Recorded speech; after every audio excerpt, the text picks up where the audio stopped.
ವೀಕ್ಷಕರೇ ನಮಸ್ಕಾರ. ನಾನು ನಿಮ್ಮ ನಾಗರಾಜ್ ಚೋಳೂರು, ಪ್ರಖ್ಯಾತ ಜ್ಯೋತಿಷಿ, ವಾಸ್ತು ಹಾಗೂ ಸಂಖ್ಯಾಶಾಸ್ತ್ರಜ್ಞರು ಮಾತನಾಡ್ತಾ ಇರ್ತಕ್ಕಂಥದ್ದು. ವೀಕ್ಷಕರೇ, ಇವತ್ತಿನ ಸಂಚಿಕೆಯಲ್ಲಿ ಸಿಂಹರಾಶಿಯವರ ಜೂನ್ ತಿಂಗಳ ಫಲಾಫಲಗಳು ಮತ್ತು ಪರಿಹಾರಗಳ ಬಗ್ಗೆ ತಿಳಿಸ್ಕೊಡ್ತಾ ಇದ್ದಾರೆ. ಸಿಂಹರಾಶಿಯ ವೀಕ್ಷಕರೇ, ನಿಮ್ಮ ರಾಶಿಗೆ ಗುರುಬಲ ಬಂದಾಯಿತು. ವಿವಾಹಾದಿ ಶುಭ ಕಾರ್ಯಗಳನ್ನು ಮಾಡ್ಬೋದು, ಮನೆ ಕಟ್ಬೋದು, ಸೈಟ್ ತೆಗೆದುಕೋಬೋದು, ಹೊಸ ಕಾರು ಇತ್ಯಾದಿಗಳಾದಂಥ ಹೊಸ ವ್ಯಾಪಾರ ವ್ಯವಹಾರಗಳಿಗೆ ಉತ್ತಮವಾದಂಥ ಸಮಯ ನಿಮಗೆ ಬಂದಿದೆ.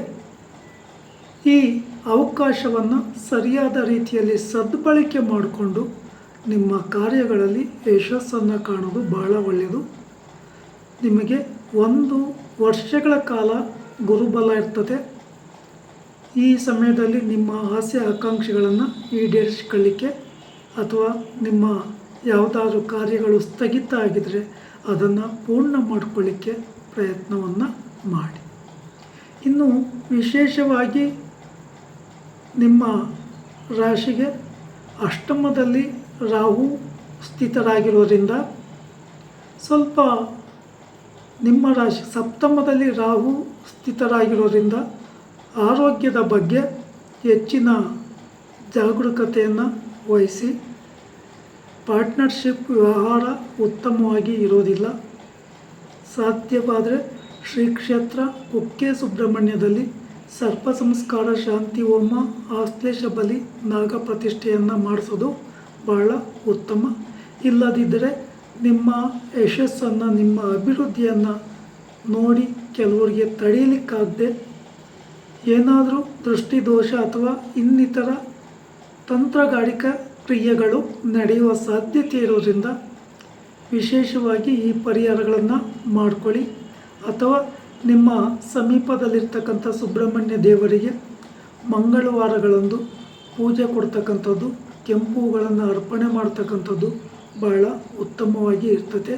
ಇಲ್ಲ ನಿಮ್ಮ ಹತ್ತಿರದ ನಾಗನ ಸಾನ್ನಿಧ್ಯದಲ್ಲಿ ಷಷ್ಠಿ ಅಥವಾ ಪಂಚಮಿಯೊಂದು ಅಥವಾ ಆಶ್ಲೇಷ ನಕ್ಷತ್ರ ಇರೋ ದಿವಸ ಅಥವಾ ಅಮಾವಾಸ್ಯೆ ಪೌರ್ಣಮಿಗಳಂದು ಅಥವಾ ಮಂಗಳವಾರಗಳಂದು ನಾಗದೇವರಿಗೆ ಹಾಲಿನ ಅಭಿಷೇಕ ಮಾಡಿಸ್ತಕ್ಕಂಥದ್ದು ಅಥವಾ ಪಂಚಾಮೃತಾಭಿಷೇಕವನ್ನು ಮಾಡಿಸ್ತಕ್ಕಂಥದ್ದು ಅಥವಾ ನಿಮಗೆ ಇಷ್ಟವಾದಂಥ ಎಳ್ನೀರಿನ ಅಭಿಷೇಕವನ್ನು ಸಹ ಮಾಡಿಸ್ಬೋದು. ಇಷ್ಟವಾದಂಥ ಪೂಜೆಗಳನ್ನು ಸಹ ಶ್ರದ್ಧಾ ಭಕ್ತಿಯಿಂದ ಮಾಡಿಸಿ ಪ್ರಾರ್ಥನೆಯನ್ನು ಮಾಡಿಕೊಳ್ಳಿ. ಇಲ್ಲಿ ನಿಮಗೆ ಸಮಯ ಚೆನ್ನಾಗಿದೆ ಅಂತೇಳಿ ಕೆಲವು ಸಂದರ್ಭಗಳಲ್ಲಿ ಆಸ್ತಿ ವಿಚಾರಗಳಾಗಿರ್ಬೋದು, ಕೋರ್ಟ್ ಕೇಸ್ಗಳಾಗಿರ್ಬೋದು, ಪೊಲೀಸ್ ಕೇಸ್ಗಳಾಗಿರ್ಬೋದು, ತುಂಬ ನೆಗೆಟಿವ್ ಕೊಡೋ ಸಾಧ್ಯತೆ ಇರೋದ್ರಿಂದ ವಿಶೇಷವಾಗಿ ಹೆಚ್ಚಿನ ಜಾಗರೂಕತೆಯನ್ನು ವಹಿಸಿ ಪರಿಹಾರವನ್ನು ಮಾಡ್ಕೊಂಬೋದು ಬಹಳ ಉತ್ತಮ. ಹಾಗೆ ಆರೋಗ್ಯದ ಬಗ್ಗೆಯೂ ಸಹ ತುಂಬ ಕಾಳಜಿಯನ್ನು ವಹಿಸಿ. ಅಷ್ಟಮ ಶನಿಯ ಪ್ರಭಾವದಲ್ಲಿ ನೀವಿರೋದ್ರಿಂದ ದೂರ ಪ್ರಯಾಣ ಹೋಗ್ತಕ್ಕಂಥ ಒಂದು ಸಂದರ್ಭಗಳಲ್ಲಿ ತುಂಬ ಹೆಚ್ಚಿನ ಜಾಗರೂಕತೆಯನ್ನು ವಹಿಸಿ ಆಹಾರ ಪಾನೀಯಗಳ ಸೇವನೆಯ ಸಮಯದಲ್ಲಿ ಅಥವಾ ಎಲ್ಲಿಯಾದರೂ ಜ್ಯೂಸ್ ಕುಡಿತಕ್ಕಂಥದ್ದು, ಹೋಟೆಲ್ ತಿಂಡಿ ಮಾಡ್ತಕ್ಕಂಥ ಒಂದು ಸಂದರ್ಭಗಳಲ್ಲಿ ತುಂಬ ಹೆಚ್ಚಿನ ಜಾಗರೂಕತೆಯನ್ನು ವಹಿಸ್ತಕ್ಕಂಥದ್ದು ಉತ್ತಮ. ತಪ್ಪದೆ ಶನಿವಾರಗಳಂದು ಶನಿ ಭಗವಾನರಿಗೆ ಬಿಲ್ವಪತ್ರೆ, ಬನ್ನಿಪತ್ರೆ, ಎಳ್ಳೆಣ್ಣೆ ದಾನ ಕೊಡ್ತಕ್ಕಂಥದ್ದು, ಎಳ್ಳೆಣ್ಣೆಯ ಅಭಿಷೇಕ ಮಾಡಿಸ್ತಕ್ಕಂಥದ್ದು, ಎಳದೀಪವನ್ನು ಹಚ್ಚಿ 8 ಸುತ್ತು ಪ್ರದಕ್ಷಿಣೆ ಹಾಕಿ ಪ್ರಾರ್ಥನೆ ಮಾಡ್ಕೊಂಬೋದು ಬಹಳ ಉತ್ತಮ.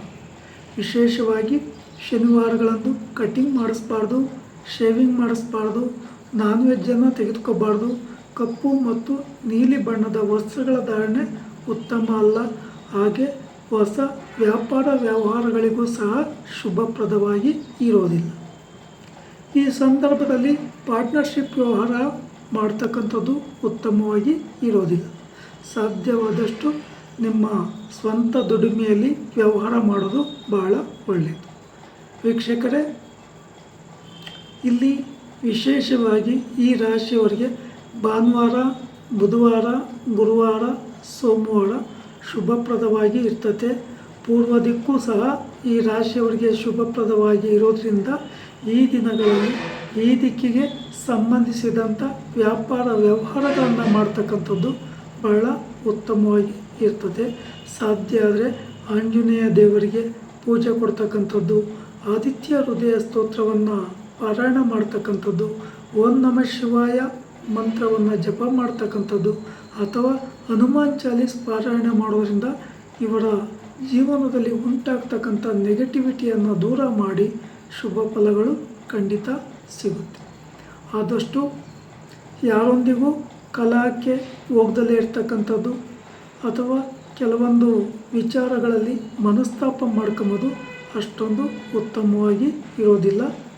ಸ್ವಯಂಕೃತ ಅಪರಾಧ ಅಂತ ಹೇಳ್ತೀವಿ. ಬೇರೆ ಡಿಸಿಷನ್ನ ತೆಗೆದುಕೊಂಡು ಸಮಸ್ಯೆ ಮಾಡ್ಕೊಂಬೋದು ಉತ್ತಮವಲ್ಲ. ಆರೋಗ್ಯದ ಬಗ್ಗೆ, ಹಣಕಾಸಿನ ವಿಚಾರಗಳ ಬಗ್ಗೆ ಹೆಚ್ಚಿನ ಕಾಳಜಿಯನ್ನು ವಹಿಸ್ತಕ್ಕಂಥದ್ದು ಉತ್ತಮ. ವೀಕ್ಷಕರೇ, ಈ ವಿಡಿಯೋ ಇಷ್ಟ ಆಯಿತು ಅಂದರೆ ಲೈಕ್ ಮಾಡಿ, ಶೇರ್ ಮಾಡಿ, ಸಬ್ಸ್ಕ್ರೈಬ್ ಆಗಿ, ಆಲ್ ಐಕಾನ್ ಒತ್ತಿ, ಬೆಲ್ ಐಕಾನ್ ಒತ್ತಿ. ನಮಸ್ಕಾರ.